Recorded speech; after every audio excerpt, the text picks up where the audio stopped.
देखिए joint replacement, specially अगर knee joint की बात करें तो ये जो चेंजेस आप जिसकी बात कर रही हैं कि सर्वाइकल फ्लूइड कम हो गया और उसकी वजह से चेंजेस आने शुरू हुए, ये बेसिकली नी जॉइंट रिप्लेसमेंट में ज़्यादा कॉमन होता है, क्योंकि ये ऑस्टियोआर्थराइटिस होता है। ऑस्टियोआर्थराइटिस में भी दो तरीके की ऑस्टियोआर्थराइटिस होती है, एक प्राइमरी एक सेकेंडरी। जी। जो एज रिलेटेड ऑस्टियोआर्थराइटिस होती है वो बेसिकली प्राइमरी ऑस्टियोआर्थराइटिस है, जो बढ़ते हुए उम्र बढ़ने के साथ साथ धीरे धीरे घिसते हुए जोड़ इस लेवल तक पहुंच जाते हैं कि वो किसी काम के नहीं रहते या पेनफुल और स्टिफ हो जाते हैं, अकड़न वाले हो जाते हैं और दर्द वाले हो जाते हैं।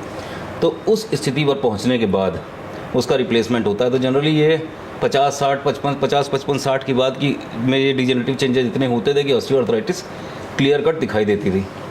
आज की तारीख में क्या है, नंबर एक, लेवल ऑफ एक्टिविटी उस वैसे कम हो गया है जिसकी वजह से क्या है, मसिल स्ट्रेंथ कम हो गई, लोगों का चलना फिरना कम हो गया है।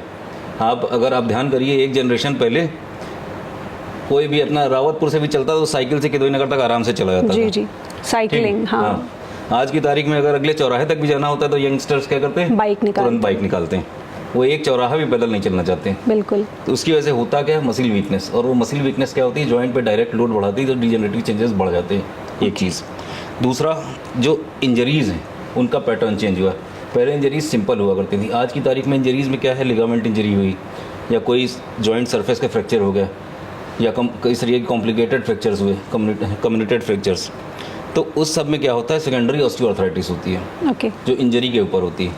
यंग एज में सेकेंडरी अगर आपका लिगामेंट इंजरी है, प्रॉपर केयर नहीं हुई, उसकी टॉगलिंग, जॉइंट की टॉगलिंग अगर लगातार बनी रही तो ऑस्टियोआर्थराइटिस के ऊपर ऑब्वियसली होगा।